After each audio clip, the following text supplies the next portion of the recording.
재앙은 소멸하고 소원은 성취해서 부처님 전에 복 많이 지으시기 바라드립니다. 그 재앙을 축복으로 만드는 건강경 해설인데 오늘은 제 10분에 말씀드리도록 하겠습니다.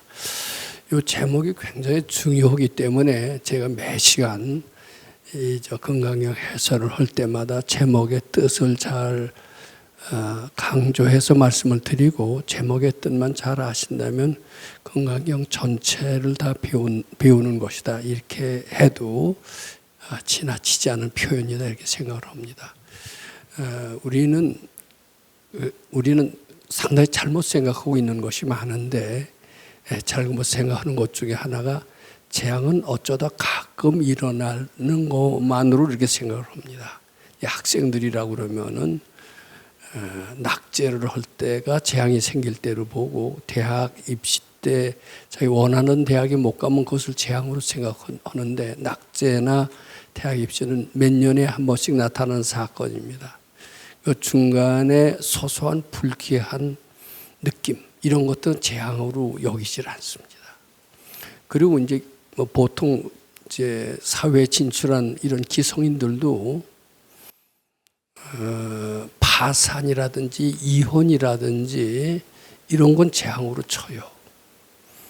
근데 그런 파산, 이혼, 화재 이런 것은 일생에 한두 번 있을까 말까 아주 없는 수가 많기 때문에 재앙이라는 것이 그렇게 자주 오는 것은 아니다 이렇게 생각을 하고 재앙에 대한 방비책을 그렇게 서둘러 하지 않습니다. 근데 그렇게 재앙이 가끔 오는 것이다 이렇게 생각해서는요 불교를 잘못 아는 거고 잘못 알므로써 죽음에 대한 올바른 대처를 할 수가 없습니다. 죽음이 갑자기 찾아온다는 얘기가 있듯이 재앙은 항상 우리 속에 있고 항상 틈만 나면 우리는 하루에도 몇 번씩 재앙을 당한다. 일단 이런 식으로 재앙을 이해하셔야 됩니다. 즉 우리 마음속에서 올라오는 조그만 불쾌한 거, 자존심 상하는 거 이런 것들이 다 재앙입니다. 화재나 파산이나 이런 것만 재앙이라는 것을 알아야 됩니다. 또 달리 말해서 불쾌한 생각, 자존심 상한 이런 것들이 다 재앙이고 그런 재앙을 소멸하는 방법을 알 때 큰 재앙, 화재, 파산, 죽음 이러한 재앙에 대해서도 대처할 수 있다. 이렇게 말씀을 드리고자 합니다. 그러니까 이 재앙을 축복으로 만드는 방법이 또 불교라고 알아야 됩니다. 생사해탈이 불교 원리라는 거는 다 잘 알지만은 사소한 하루에도 수많이 일어나는 이 불쾌한 느낌을 축복으로 바꿀 수 있다는 것이 불교로 아는 사람은 아주 적습니다. 근데 하루에도 이만 수많은 불쾌한 느낌을 기분 좋은 마음으로 바꿀 수 있는 것, 이 원리를 잘 안다면 생사해탈의 원리도 동시에 이루어진다 이렇게 봐야 됩니다. 그래서 이 제목을 잘 이해한다는 것은 불교를 다 안다는 거고 우리 일상생활을 굉장히 행복하게 하는데 굉장히 도움이 된다 이렇게 말씀을 드립니다. 아마 이 강의를 잘 드린다면 당장 효과를 보실 수 있습니다. 당장 이 시간부터 즐겁게 지내실 수 있습니다. 이 시간 이후에 댁에 가셔서도 그 이후의 삶을 아주 즐겁게 보내시는데 활용할 수가 있다. 이 말씀을 드리고자 합니다. 먼 훗날 행복해지기를 바라는 게 불교가 아닙니다.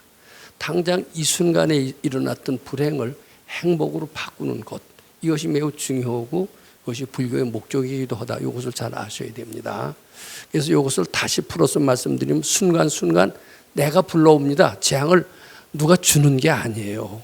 누가 주는 거로 하는 것 자체가 불교를 잘못 이해하는 것이다. 일단 이렇게 하셔야 됩니다. 내가 불러오는 재앙을 내가 부처님을 향함으로써 그걸 축복으로 바꿀 수가 있습니다. 내가 부처님을 향하지 않는다면 도저히 축복으로 바꿀 수가 없는데 축복으로 바꾸는 원리 그게 바로 건강경 3분에 나와 있어요. 그렇기 때문에 재앙을 축복으로 만드는 건강경 여기까지만 하면 다 되는 겁니다. 그게 바로 건강경 공부라는 것도 우리가 이해하셔야 됩니다. 그런데 우리가 10분의 내용에는 그 재앙을 축복으로 나온 그 얘기 아주 더 아주 잘 나타나 있다. 실감나게 나타나 있다. 이렇게 말씀을 드리고 이 10분이 굉장히 중요하다. 이런 말씀 또 드리고자 합니다. 10분을 얘기할 때는 여러 가지 인물이 아마 등장할 수가 있고 또 여러 가지 역사적인 인물 또 불교의 대선사도 등장하지만은 또 우리 일상생활에 생존 경쟁하는데 재앙을 소멸하고 소원을 성취하는데도 필요한 여러 가지 좋은 이야기들이 아마 여기 등장할 수가 있다. 또 이런 말씀도 드리고자 합니다. 자, 그러면은 우선 우리가 왜 사느냐, 어째서 사느냐, 사는 목적이 뭐냐, 요거 한번 좀 살펴보기 바랍니다. 우선 그걸 떠나서 여기 오셨죠? 여기 왜 오셨죠? 이렇게 한번 좀 물어보고 싶어요. 그러면 대답 잘 못 하실 거예요. 대답을 얘기하기엔 좀 부끄러운 게 너무나 많습니다. 난 돈이 궁해서 돈 벌러 왔다. 그 얘기하기 부끄럽죠. 그리고 너무 삶이 고달픈데 그 고달픔을 면하러 왔다. 이런 얘기도 좀 부끄럽습니다. 그러니까 뭐 때문에 오셨냐라고 얘기하면요. 어때요? 진리를 배우고 부처님의 가르침에 봉사하기 위해서 왔다. 그래야 그럴듯한 대답인데 그러는 사람 별로 없단 말이에요. 그러니까 얘기하기가 곤란하시다라고밖에 볼 수가 없습니다. 근데 아주 솔직히 말해서요.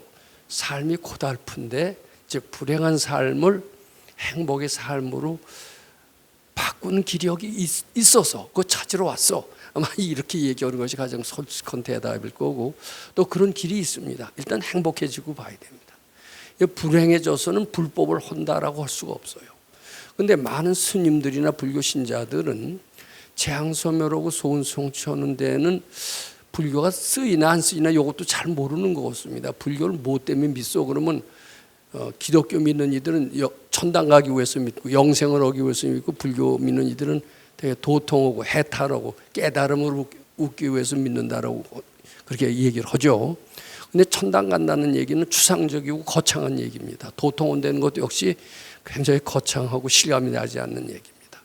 근데 우리가 솔직히 얘기할 수 있어야 돼요. 우리가 당장 필요한 것을 이룩할 수 있는 그것이 불교에서 찾을 수 있다. 이게 우리가 불교를 믿을 수 있는 원동력이 된다. 이렇게 말씀을 드립니다. 그럼 우리의 삶, 우리라는 건 불자를 의미합니다. 불자의 삶은 무엇을 지향하느냐? 우리는 뭐 때문에 여기 왔느냐? 일단 이렇게 보면 됩니다. 근데 우리는 삶이 소수의 분들은 아주 행복하고 나는 오늘 저녁에도 금강경 7독이 기다려진다. 21독이 기다려진다. 법당에 오는 것이 기다려진다. 법당에 오면 집에 가서 가정 식구들과 다정하게 지내는 것이 기다려진다. 이렇게 행복하게 사는 사람들도 어쩌다 있겠죠. 그런데 대부분은 안 그렇죠. 안 그런데 그래서 우리는 사실 이 고통이라는 것을 버리고 낙을 끊임없이 찾아서 이렇게 살고 있습니다. 여기 오시는 것도 고통을 버리고 낙을 얻는 방법이 뭐가 있을까? 그래서 오셨다고 보는 게 맞을 수도 있습니다.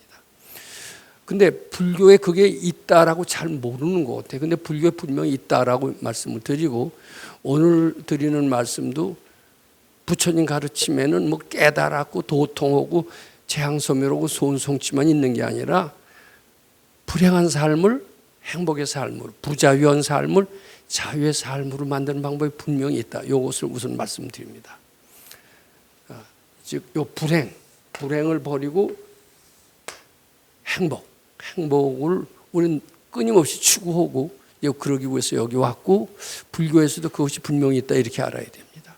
근데 많은 불자들 자체가 불교가 행복을 준다라는 얘기에 동의하지 않습니다. 저 스님하고도 몇 년 지내봤는데 스님들은 행복을 추구한다고 그러면 자존심 상한다고 그래요. 우리는 행복을 추구하기 위해서 승려가 되지 않았습니다. 위없는 깨달음을 추구하기 위해서 승려가 됐습니다. 이런 얘기를 하는 승려들 이제 종종 보는데 6년 고행을 하실 때 서가열애가 행복 추구하기 위해서 6년 고행하신 게 아니죠. 위없는 깨달음을 위해서 6년 고행하셨죠. 그러니까 서가열애를 담는 삶이 불교라고 한다면은 그러니까 행복을 위해서 불교를 믿는다는 말이 나오지가 않는 겁니다. 근데 이거 잘못된 표현이에요. 행복을 위해서 불교 믿는다고 해도 말이 됩니다. 그리고 또 행복은 깨달음하고도 관계가 있습니다. 그런데 상당히 스님들은 깨달음은 행복하고 무관하다라고 그래요. 고행을 해야 외래 깨달음에 더 가깝다 이렇게 생각을 하는데 이거 상당히 잘못됐다라고 해서 일단 저는 이 말씀을 드리고자 합니다. 그런데 일단 고통을 자꾸 미워하게 되는 수가 있어요. 고통을 자꾸 미워하면은 이제 절에도요. 절에 뭐 때문에 오느냐? 오는 분이 여러 가지 목적이 있습니다만은 너무나 그 삶이 가난하고 어떻게 이 가난을 미워하는 방법이 없을까? 그래서 절에 오시는 분들도 있을 겁니다. 근데 뭐 잘만 부처님 믿으면 가난을 미워놓을 수가 있죠. 이제 가난을 미워놓고 나면은요, 그 뒤에는 인간답게 좀 한번 살아보자 이런 생각이 들어요. 이제 가난을 미워냈다. 부처님의 힘으로 가난을 미워냈다. 근데 부처님의 힘으로 인간답게 살아보는 길은 없을까 이런 생각을 하게 됩니다. 그래서 인간답게 또 살고 인격자가 되면은 이제 최후에 가서 그럼 부처님의 가르침으로 깨달음의 길은 무엇인가 이렇게까지 생각하게 됩니다. 이게 처음부터 깨달음으로 간다라는 것은 아주 대승근기가 아니면 쉽지가 않다. 이럴 때 이렇게 말씀드립니다. 처음에는 당면에 불부터 끄고 보자 이렇게 얘기합니다. 그래서 처음에는 고통 버리고 낙을 추구합니다. 근데 이게 조금 가라앉으면요, 우리의 무지의 무능을 버리고 지혜와 능력을 키우는 마음을 조금 내게 됩니다. 근데 무지 무능을 버리고 지혜와 능력을 키우는 것도 일단 고통을 미워해야 이 생각이 난다는 것을 아셔야 됩니다. 그래서 이게 사회적으로 유능한 일꾼이 되는 거나 마찬가지입니다. 근데 불교에서는 유능한 일꾼이 되는 그런 원리가 불교에 있느냐? 이거 아는 사람들도 거의 없어요. 지금 제가 BTN이나 BBS에 나오는 수많은 스님들 출연하신 분 얘기 보면은 인재가 되는 길이 불교에 있다라고 얘기한 분 저는 못 본 것 같아요. 큰 스님이건 작은 스님이건. 근데 제가 불교를 쭉 하고 보니까 어때요? 우리 김유신 장군 어땠냐면 산속에 들어가서 열심히 수도하셔서 인재가 되셨잖아요. 삼국 통일했잖아요. 김유신 장군이 대표적인 인물입니다. 그러면서 백전영웅이 지불법이라고 그랬어요. 즉 그것은 불교를 인재를 키우기 위한 가르침이다. 이런 것을 의미합니다. 이거 그거 아셔야 됩니다. 그리고 이제 인재가 되면은 밝아질 수도 있겠다. 이제 소승을 버리고 이제 대승의 이렇게 삶을 살게 된다. 이렇게 말씀드립니다. 근데 요 소승, 대승, 요거 구분하는 거 굉장히 어렵고 내가 대승인지 소승인지 요거 알기도 굉장히 어렵습니다. 다 대승인 줄 알아요. 왜냐? 한국 불교는 대승 불교이기 때문에. 금강경은 대승 경전이기 때문에. 난 금강경을 하는 사람이기 때문에 난 대승입니다. 이렇게 얘기를 하는 수가 많습니다. 근데 그렇지 않습니다. 대승인은 아주 드물다. 일단 이렇게 말씀을 드리고자 합니다. 근데 대승이 돼야 진짜 밝아질 수 있다. 이런 얘기도 말씀을 드리고 싶습니다. 그러면 요거 잘 보세요. 제일 먼저 불교 왜 믿기 시작하냐면 고통 버리고 행복해지기 위해서 믿습니다. 고통이 가라앉으면 그뒤에 사람이 좀 되고자 합니다. 사람이 어느 정도 되면 그 뒤에 밝아지고자 한다. 이제 이런 세 단계로 되는데 요 왼쪽에 있는 걸 쭉 보면 고통, 무지, 소승입니다. 이쪽은 주로 어두움 쪽에 속한다 이렇게 봐야 됩니다. 또 이쪽은 보면 낙, 지혜, 대승이니까 이것은 밝음입니다. 자, 그러면 불교는 뭐냐? 어두움을 버리고 밝음으로 가는 겁니다. 이건 다 믿어요. 부처님 광명, 어둠을 버리고 밝음으로 가는데 이 밝음이라는 것이 고를 버리고 낙이 된다는 걸 잘 모릅니다. 근데 밝아지기만 하면요, 사실 도통만 하면은 행복은 저절로 오는 겁니다. 이걸 꼭 아셔야 됩니다. 그다음에 밝아지기만 하면은 인재가 되는 것은 당연합니다. 근데 밝아지는 것하고 인재가 되는 것을 다르게 봐요. 그러니까 이쪽이 밝음이 되면 요거가 다 동시에 구족한다. 이렇게 봐야 됩니다. 근데 요것과 밝음은 다른 걸로 본다라는 데 문제가 있는데 근데 저는 조금 이제 알 것 같아요.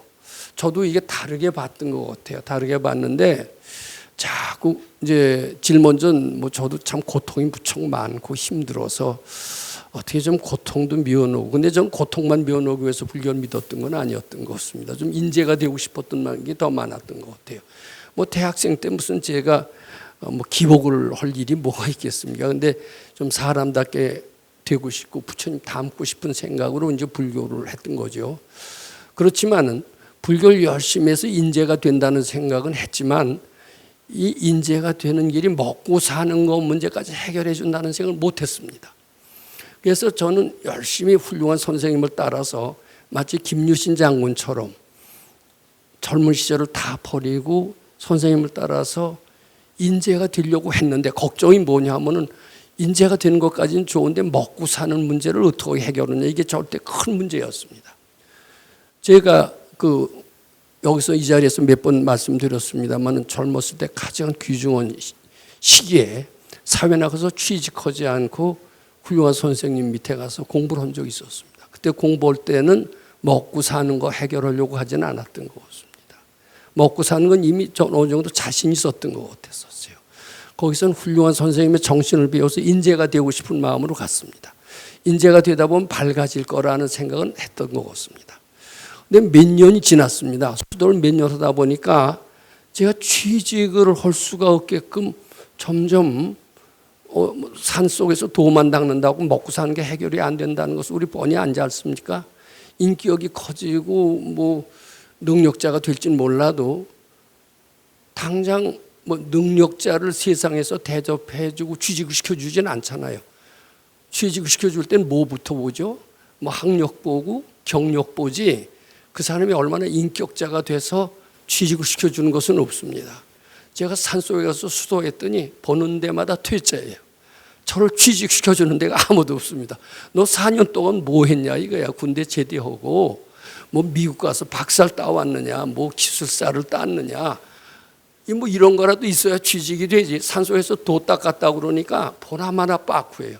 10군데 이력서내서 다 빠꾸 맞았습니다. 자, 그러면은 산속에서 도 닦고 인격자가 되고 능력자가 되는 것은 먹고 사는 거고 관계가 있습니까 없습니까? 제가 물어봅니다. 왜 대답을 잘 못하세요? 그거 대답할 수 있어야 돼요. 어떻게 대답할 수 있어야 되느냐? 도 닦는 것은 먹고 사는 것도 해결한다. 이렇게 대답할 수 있어야 됩니다. 저는 10군데에서 다 빠꾸 맞은 뒤에 수도와 먹고 사는 것은 상관이 없다. 이런 생각을 한때 했었습니다. 근데 그리고 몇십 년 지났습니다. 아닙니다. 이제는 아닙니다. 확실히 인격자가 되고 수도하는 것은 먹고 사는 문제를 다 포함하고 있다는 것을 이제 확실히 알고요. 이제 그 얘기를 오늘 내용 속에서 그 얘기가 좀 포함되어 있다 이렇게 말씀드립니다. 근데 이게 참 이해한다는 것은 굉장히 어렵고 지금 불교에서 그걸 가르쳐야 됩니다. 우리가 산속에서 수도를 하고 있었을 때인데 목장을 했어요. 근데 목장을 하다 보면 가끔 고등학교 동창들이 수의사가 돼갖고선 찾아옵니다. 찾아와서 젖소 오는데 어떻게 네가 여기서 소젖을 짜고 있냐 이렇게 물어봐요. 그래서 야 이게 어떠냐? 너도 들어와서 한번 이런 수도 해보고 싶지 않아? 이렇게 이제 반문을 합니다. 그럼 뭐라 그러는 줄 아세요? 참 좋기는 좋은데 이건데 어떻게 먹고 살지? 말 돼요 안 돼요? 말 되는 그 속에는 먹고 사는 것과 수도는 상관관계가 없다. 아직도 그 말 믿죠? 대답하기 곤란합니까? 근데 우리는 적어도 불자라면은 수도는 먹고 사는 것을 직접적인 관계가 있다. 이런 믿음이 있는 것이 매우 필요하다라고 생각합니다. 근데 스님들조차도 그런 말씀을 못 하시더라고요. 근데 여기에 문제가 있어요. 사실 그 관계가 직접적인 관계가 있거든요. 저희도 학교에 있으면서 학생들을 많이 취직을 시켜봤습니다. 그러면 대개 뭐라고 그러냐면요. 학점 좋은 애보다도 사람 됨됨이가 괜찮은 애를 보내달라고 그래요. 근데 저부터도 그럴 거예요. 학점 조금 좋다고 해서 인격이 형편없으면 그런 애를 데려다 어떻게 씁니까? 안 쓰죠. 이제 앞으로는 점점 더 사람 됨됨이를 더 우선시하는 시대가 올 거고 먹고 사는 건 아주 간단해요. 다 먹고 살 수가 있다라는 그런 시대가 아마 틀림없이 올 거다 이렇게 생각을 합니다. 자, 그러면은 지금 밝아진다라는 것은 우리가 생각하기에는 고를 없애고 무지무능을 없애고 이런 것하고 상관이 없는 거로 알고 있습니다. 근데 밝아지기만 하면 고를 없애고 낙으로 우리를 가게 하고 무지무능을 없애고 지혜와 능력을 키우는 데도 도움이 되고 그리고 소승을 버리고 대승이 돼서 참된 인격자가 된다. 이렇게 저는 이제 그 말씀을 드리고자 합니다. 오늘도 그저 정진신 보살님의 그 얘기가 많이 우리 법당 카페 도배를 하다시피 했습니다. 아마 그렇게 많은 댓글은 과거에도 없었고 앞으로도 없을 겁니다.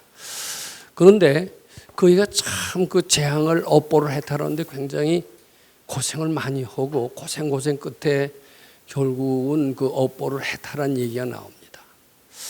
왜 그렇게 업보 해탈하기 어려울까? 마치 그것은 가난한 사람이 부자 되기 어려운 거나 똑같습니다. 왜 가난한 사람이 부자가 되기가 어려울까? 왜 지중한 살생업보 해탈하는 게 그렇게 어려울까? 저는 이제는 압니다. 그전엔 몰랐어요. 우리가 소승인의 마음을 대승인의 마음으로 바꾸기 전에는, 즉 소승인의 마음을 갖고 있는 한은 원수를 사랑할 수가 없습니다.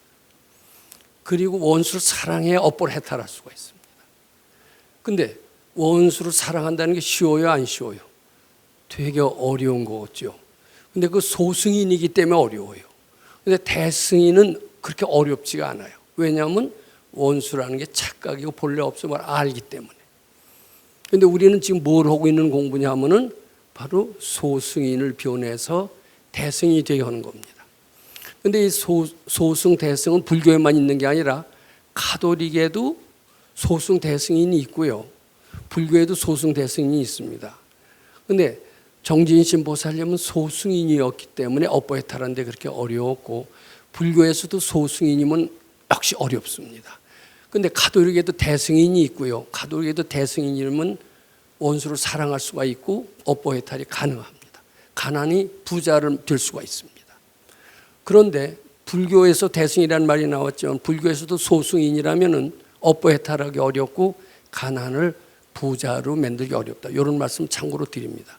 근데 이 대승 소승에 대해서는 조금 이따 말씀드립니다만은 적어도 아주 되게 미혹고 아주 고약한 놈이 내 모습이다라고 아는 게 이게 대승입니다. 저 사람이다, 나하고는 상관이 없다라고 우기면은 소승입니다. 소승의 마음을 가지고서는 금생에 가난했던 사람이 부자 되기 어렵고요. 그리고 지중한 업보 해탈하는 것도 또 어렵다. 참고적으로 알아두시기 바랍니다. 자, 그러면은 이렇게 고를 버리고 낙을 얻은 그런 사람이 누가 있는가? 이제 그 얘기를 해야 됩니다. 근데 그렇게 하려면은 아까 제가 얘기했지만은 고를 버리고 낙을 얻고 무지무능한 것을 버리고 지혜롭고 능력 있는 사람이 되고 소승인을 버리고 대승이 되려면은 어떻게 해야 되느냐? 바로 금강경 실천하는 수밖에 없습니다. 그런 사례가 있어요. 스님들 중에서도 일생을 소승으로 사는 사람이 훨씬 더 많습니다. 그리고 속인들 중에서도 대승의 마음을 가짐으로써 고통과 무지무능을 벗고 행복과 지혜롭게 되는 그런 사례가 분명히 있다. 이 말씀을 드리고자 합니다. 그런데 정진신 보살님 같은 분은 결국은 소승인이었어요. 소승인들이 착실하고 모범생이 많습니다. 그런데 이제 부처님의 가르침을 만나고 건강의 가르침을 만나면서 마음이 굉장히 대승으로 바뀌게 되면서 자기가 바뀌고 동생의 업보를 제도했다. 이렇게 이해하시는 게 좋습니다. 자, 그러면은 이런 고무지 소승 요쪽으로 바꾸었던 신뢰, 우선 스님들에서의 신뢰와 속인에서의 신뢰를 좀 말씀드리고자 합니다. 스님으로서 신뢰는 이번 시간에 말씀을 드리고요. 요 장엄점톱은 1입니다. 요 다음 시간에는 속인, 우리와 같은 사람이 고통을 버리고 행복해지고 또 무지무능을 버려서 지혜로워지는 그 신뢰, 우리가 실제로 당장 실천할 수 있는 신뢰를 들지 않는다면 건강의 해설의 의미가 없어요. 여기 와서 그저 시험 칠 때나 쓰는 것이지 시험 칠 때만 쓰고 일생생활에 아무 도움이 안 된다면 그런 강의 들을 필요 없죠. 우리가 당장 써먹고 행복해지고 유능해지고 이게 더 중요하지 않겠냐 그 말씀입니다. 자, 그러면 여기에 걸맞는 꼭 신뢰가 있어요. 신뢰 듣기 어렵지가 않습니다. 누구냐면 바로 해능대사입니다. 근데 저는 해능대사, 육조단경을 강의하는 스님들을 많이 들어봤어요. 근데 그분들의 그 육조단경은요, 들어도 별 우리한테 도움이 되질 않아요. 왜냐하면은 그 육조단경을 강의하는 스님들은 해능대사를 완전 신격화시킵니다. 거기는 단점이라고는 하나도 없고 다 태어날 때부터 생이지지했고 뭐 아무 힘 안 들이고 도통했고 뭐 이런 얘기만 쭉 하다 보니까 저 얘기는 나하고 아무런 상관이 없다 이렇게 됩니다. 그래서 제가 지금 해능대사가 이런 어둠을 버리고 금강경 가르침을 실천해서 어둠을 버리고 밝음의 세계로 왔다는 그 신뢰를 지금 설명하려고 한다라면 웃을 거예요. 그게 어디 어두운 세계에 한 번이라도 있어 본 적이 있느냐. 그는 본래 태어날 때부터 밝았고 그이는 많은 사람의 존경을 받는 불세출의 도인으로 소문이 난 분이 어떻게 어둠의 세계를 버리고 소승의 세계를 버리고 대승의 세계로 온다는 얘기에 적합한 신뢰라고 한단 말이냐. 공감하시지 않을 거예요. 그런데 제가 그런 얘기를 할 수 있는 근거는 우리 밝은 스승께서 해석하는 해능대사를 보고 제가 용기를 얻어서 말씀을 드립니다. 우리 스승 선생님께서는 해능대사를 타고날 때부터 신격화하지 않았습니다. 타고날 때부터 신격화했다면 우리한테 아무 상관이 없습니다. 우리가 벤치마킹하고 참고할 만한 어떤 도움이 되지 않는 사람입니다. 그이도 우리하고 똑같은 인간이고 중생심이 있는데 그 중생심을 닦음으로써 결국은 행복해지고 유능해졌다. 이런 얘기를 할 수가 있어야 됩니다. 저는 많은 역사소설을 봅니다. 사명대사를 써놓은 그런 것도 보고 원효대사를 써놓은 작품도 봅니다. 그럼 그네들은 사명대사나 원효대사를 쓰는 분들을 보면은요, 사명대사나 원효대사는 태어날 때부터 뭐 의상대사라는 책도 마찬가지입니다. 타고날 때부터 도인이에요. 그리고 다 아무런 어려움이 없어. 뭐 갈등도 없고 그리고 우여곡절도 없고 그냥 탕탕탕탕 하면서 딱 깨쳤다. 이렇게 하면 훌륭하다. 훌륭하지만 나하고는 상관이 없다. 우리가 그 일을 벤치마킹해서 인재가 되는 데는 더더욱 상관이 없다. 저런 얘기를 뭐 때문에 써놨나 이렇게 됩니다. 우리가 학교에 가서 논문 발표를 가끔 합니다. 논문 발표하는 그 교수들의 학자들의 스타일도 여러 가지예요. 자기는 본래 잘났어요. 그래서 하나 더 어려움이 없이 이렇게 해서 이거 발견했다. 뭐 이런 식으로 하는 사람들이 곧자리 있습니다. 그래, 당신 잘났어. 그리고 끝나고 맙니다. 근데 그렇게 하면 논문 발표 성공할 수가 없어요. 이거는 어떤 점이 어렵고 어떤 점이 인류한테 필요하고 그래서 무척 고민을 했다. 근데 이러이런 우여곡절 끝에서 결국은 나는 이 난제를 해결했는데 난제를 해결하는 방법은 바로 이런 것이었다. 이제 그렇게 얘기도 해가면서 몇 번 포기했다가 나중에 결국은 끈질기게 도전해서 막판에 100번 실패했다가 101번째 성공을 했다. 마치 난 아인슈타인이 1000번 실패했다 1001번째 성공했다는 그 끈질김을 따라서 성공한 사람이었다. 이런 얘기를 해준다면은요, 듣는 사람들이 얼마나 실감이 나고 좋아요. 그런데 그런 사람들이 많겠죠. 위대한 발견할 사람 있으면 다 그렇지만은 되게 아주 폼 잡고 자기는 순탄하게 했고 이렇게 되면은 그 들을 가치 없는 수가 참 많습니다. 그리고 내용도 사실 별거 없어요. 다 잘났다고 끝나면 아무 의미가 없습니다. 그런데 역사 소설 쓰는 분들이 다 그런 식으로 쓰더라고요. 그러면 지금 제가 해능대사 얘기하면요, 해능대사 같이 성인군자를 감히 어렸을 때 부러운 역경을 딛고 성공한 사람의 신뢰로서 얘기한다는 게 말이 되냐 이런 생각하실 수 있지 않겠어요?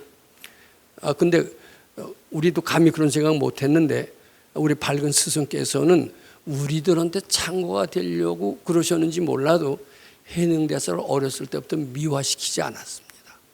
그도 우리와 똑같은 업보업장을 가지고 있는 사람이라고 얘기를 했습니다. 그리고 그이도 그 어려운 고생 끝에 결국 깨달음을 얻습니다. 탄탄대로해서 깨달음 얻지 않습니다. 우리보다 고생을 더 했어요. 그러니까 우리가 해능대사한테 배울 게 있다라고 말씀을 드리는 겁니다. 그래서 여기 해능대사 신뢰를 드리는 겁니다. 자, 그러면요. 자, 해능대사는 어렸을 때 어땠느냐? 일자무식이었어요. 아무것도 배우지 못했습니다. 근데 그 배우지 못한 걸 갖고 상당히 그 해설하는 미화를 시켜요. 또 편모스라 있다고 그래요. 편모스라면 어떠냐? 일자무식이면 어떠냐? 일자무식인데도 도통을 했으니 더 훌륭한 게 아니냐? 이러시면서 일자무식에 대해서는 하나도 나무라지 않는 게 보통 육조단경 해설사들의 거의 공통적인 특징입니다. 근데 백 박사님은 안 그랬습니다. 편모스라에 태어난가부터가 자기 숙세에 업보가 있다, 죄를 진 게 있다라는 겁니다. 아, 그는 오죽해서 그러니까 애비 없는 후레자식이라는 말이 있잖아요. 어미 없는 천한 자식. 요새는 그런 말이 다 잊어버렸을 정도로 옛날 얘기가 되고 말았는데, 아버지가 있는 자식, 또 좀 예절이 있고 절도가 있습니다. 아무래도 아버지가 있는 게 좋아요. 또 아버지 덕을 많이 보는 자식이 있어요. 아버지 덕을 못 보는 자식이 있어요. 그건 나하고 남은 상관이 없다. 내가 무슨 내 죄와는 상관이 없다. 이렇게 얘기하는 수가 많습니다. 근데 우리 백 박사님 틀립니다. 부모 덕이 없는 사람은 대개 전생의 어른을 공경하지 못한 과보가 부모 덕이 없는 수가 많다. 이렇게 얘기를 합니다. 바로 저를 두고 얘기를 하셔서 제가 그 얘기를 생생하게 지금도 기억하고 있습니다. 그러니까 해능대사는 편모스라에 태어나고 아버지가 없다는 것 자체가 전생에 죄업이 있는 분으로서 일단 인정하고 들어가시고, 그러니까 닦아서 결국 행복해지었다라는 이야기를 하시기 위해서 해능대사의 유년 시절을 그렇게 미화시켜서 얘기하시지 않았습니다. 그리고 초등학교도 못 다닌 셈이죠. 해능대사는 그냥 일자무식이고 한자를 전혀 글자를 모릅니다. 그래서 금강경이라는 것을 읽을 줄 모르니까 누가 읽는 것만 듣고 마음이 후련히 열렸다는 얘기가 나오지 않습니까? 근데 우리는 초등학교 못 나와도 대통령이 되고 수상이 됐다 이런 얘기를 듣고 못 배우면 어떠냐?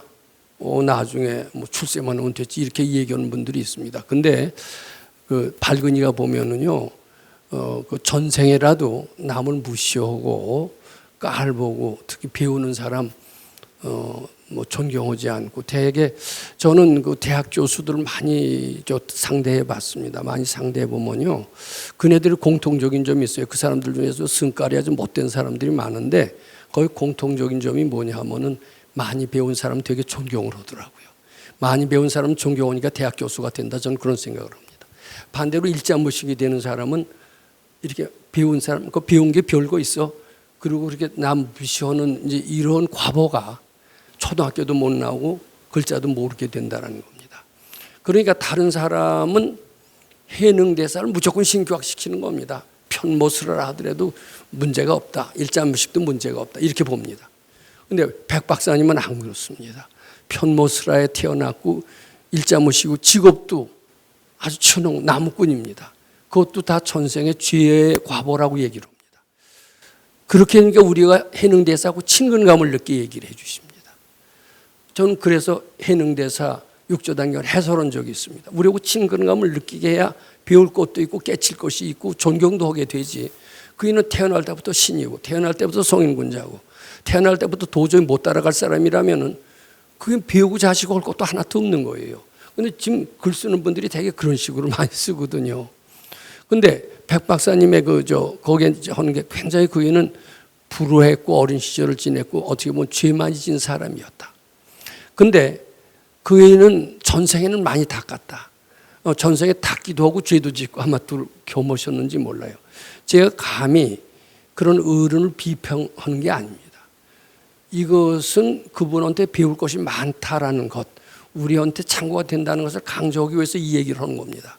또 우리 스승께서 그런 얘기를 하셨기 때문에 제가 감히 이런 얘기를 하지, 제가 어떻게 해능대사같이 훌륭한 걸 감히 앉아서 비평하겠어요. 그런 거 아니거든요. 근데 우리 선생님처럼 그렇게 해능대사 얘기할 수 있어야 돼요.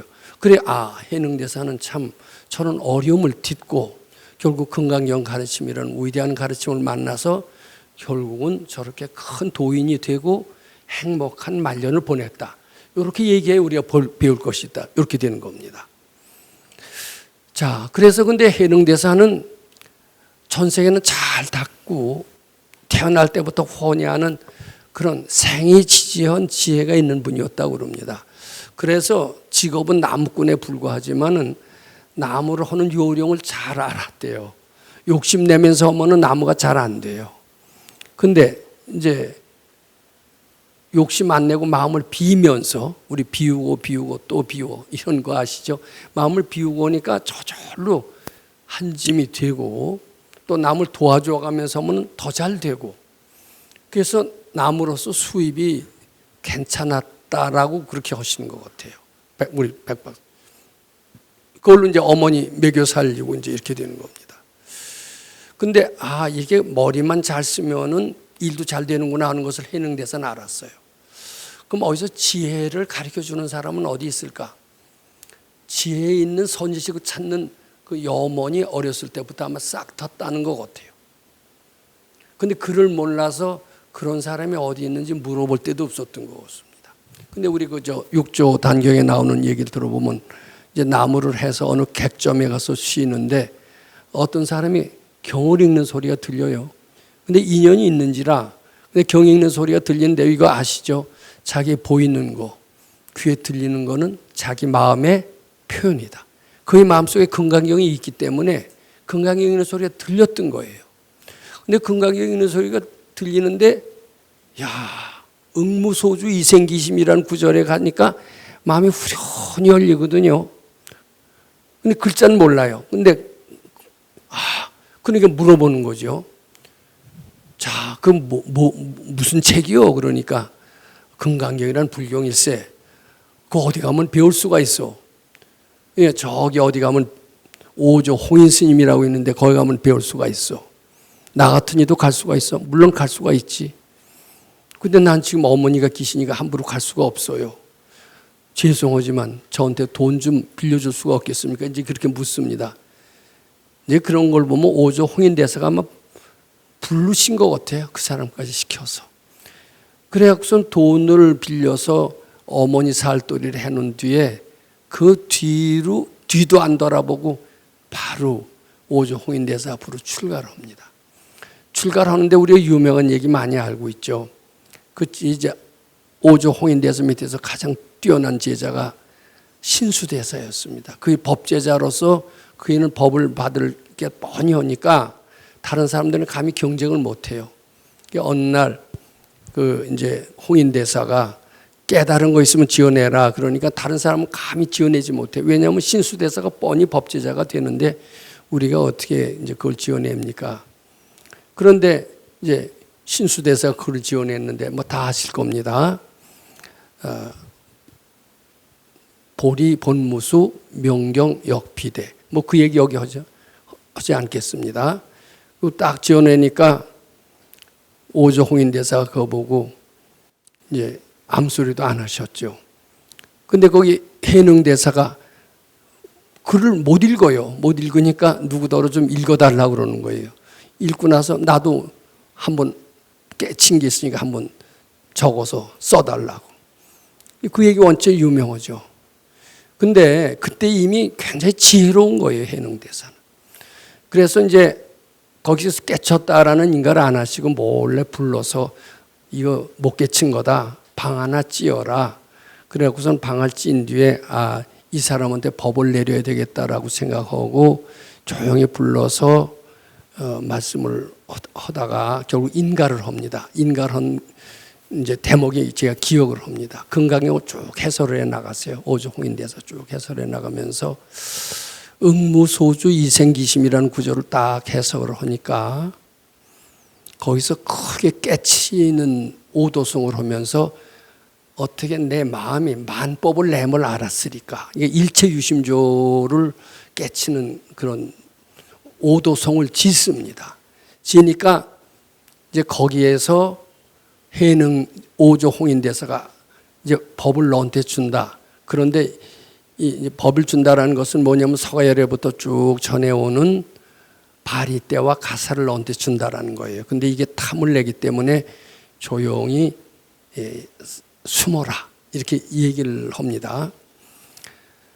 자, 그런데 그때 이제 오조 홍인대사가 다 인가를 해주는 것, 요것이 바로 크게 깨친 겁니다. 그때 깨쳤는데 아직 재앙이 없어졌느냐? 재앙은 남았어요. 그것을 금강경에 뭐라고 그랬느냐?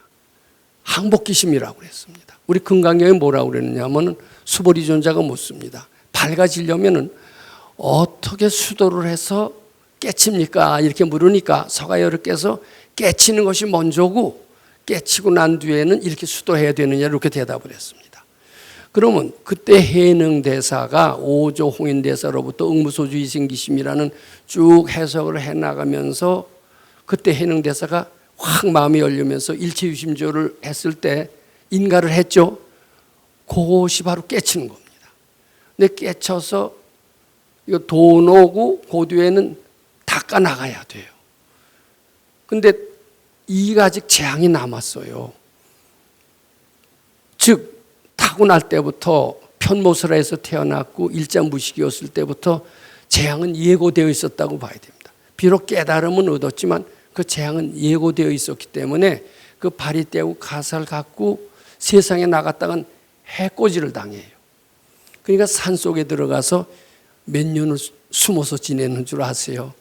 15년을 숨어서 지내는데 15년 동안 고생을 한 게 이루 말할 수가 없다고 그럽니다. 그럼 우리는 육조 단경을 보면은 야, 그 도인도 고생을 해 이렇게 얘기를 합니다.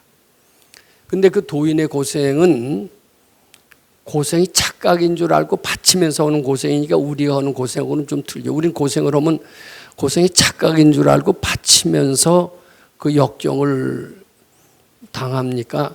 나 죽겠다 하고 발버둥질 치면서 고생을 맞이합니까? 우리는 되게 나 죽겠다 살려줍시오 하면서 고생을 맞이하니까 고생이 더 심해요. 근데 15년 동안 그이는 금강경을 훤히 알고 항복기심을 하신 분이니까 고생이 착각이고 본래 없다라는 그 가르침을 잘 알기 때문에 15년 동안 고생은 했다고 그러지만 사실은 고생이 별로 없다라는 것을 알고 이게 지업의 선세 지업의 소멸 과정이다. 그러면서 즐겁게 그 시간을 아마 보냈을 거로 알고 있습니다. 그러면서 그 항복기심은 언제 했죠? 그 오조 홍인대사 밑에서 했습니다. 근데 항복기심 오고 난 뒤에는 어떻게 머무르냐를 해야 되겠죠? 머무르냐가 주입니다. 근데 주의 최고가 뭐냐면 응무소주 이생기심이 결론입니다. 오늘 10분 말씀드리는 응무소주 이생기심이 결론입니다. 그이한테도 어떤 범부적인 요소가 있었다. 그걸 닦음으로써 결국 성인이 될 수가 있었다. 요 점을 잘 유의하시고 요다음엔 우리가 어떻게 어둠에서 벗어나서 밝음으로 가느냐 여기에 관심을 가지고 들어주시기 바랍니다. 감사합니다.